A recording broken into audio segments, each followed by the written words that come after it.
সরকারের অচল অবস্থা অবসানে রিপাবলিকানদের স্বাস্থ্যসেবায় ভর্তুকি নিয়ে আলোচনার আহ্বান জানিয়েছেন ডেমোক্রেটিক আইন প্রণেতারা। রবিবার এবিসি নিউজের সাক্ষাৎকারে হাউস মাইনরিটি লিডার হাকিম জেফ্রিজ বলেন, আলোচনায় একটা অংশীদারিত্বমূলক, স্থায়ী ও ভালো সমাধান আশা করছেন তিনি।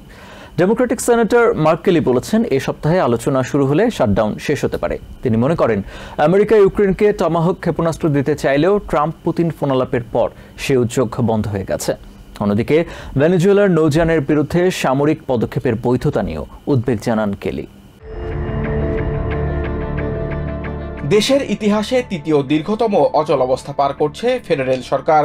স্বাস্থ্যসেবা ধ্বংস করে জনগণকে জিম্মি করার দাবি জানিয়ে এজন্য রিপাবলিকানদের দোষারোপ করছেন ডেমোক্রেটিক আইন প্রণেতারা।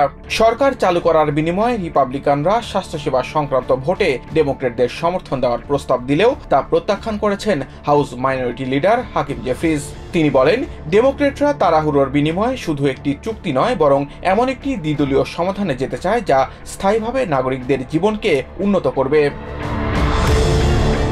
এ নিয়ে ট্রাম্প একটি চুক্তিতে পৌঁছানোর বিষয়ে ইতিবাচক ইঙ্গিত দিলেও জেফ্রিজ অভিযোগ করেন, সরকার বন্ধ থাকাকালীন ক্যাপিটল হিলে ডেমোক্রেটদের সাথে কথা বলার চেয়ে গলফ কোর্সে বেশি সময় কাটাচ্ছেন ট্রাম্প। এছাড়া আসন্ন নিউ ইয়র্ক সিটির মেয়র নির্বাচন প্রসঙ্গে করা প্রশ্নের জবাবে জেফ্রিজ বলেন, জোরান মামদানিকে এখনও আনুষ্ঠানিক সমর্থন দেননি তিনি, তবে আগাম ভোট শুরুর আগে মামদানির সাথে সাক্ষাৎ করবেন বলে আশা প্রকাশ করেন জেফ্রিজ।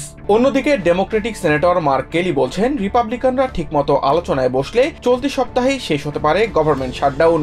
এ সময় কংগ্রেসের অনুমোদন ছাড়া ভেনেজুয়েলার নৌযানে ট্রাম্প প্রশাসনের সামরিক অভিযান এবং শহরগুলোতে সামরিক বাহিনীর আইনি কর্তৃত্ব নিয়েও উদ্বেগ প্রকাশ করেন কেলি। একই সঙ্গে সামরিক কর্মকর্তাদেরও বেআইনি আদেশ না মানার আহ্বান জানান এই ডেমোক্রেটিক সেনেটর। ইউক্রেনকে শক্তিশালী সামরিক সাহায্য দেওয়ার পক্ষে মত দিয়ে সেনেটর কেলি অভিযোগ করেন, রুশ প্রেসিডেন্ট ভ্লাদিমির পুতিনের শক্তিশালী প্রভাবে ইউক্রেনকে টমাহক ক্ষেপণাস্ত্র দিতে রাজি হননি ট্রাম্প। রিপাবলিকানরা শাটডাউন শেষ করার শর্তে ওবামা কেয়ারের ভর্তুকি নিয়ে ভোটের যে প্রস্তাব দিয়েছে সেটিকে ফাঁকা প্রস্তাব বলে প্রত্যাখ্যান করেছেন ভার্জিনিয়ার Democratic senator team Kane.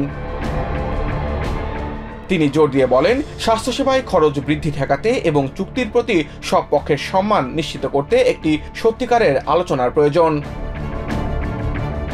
Samiul Bari Shihab, TVN 24 news desk.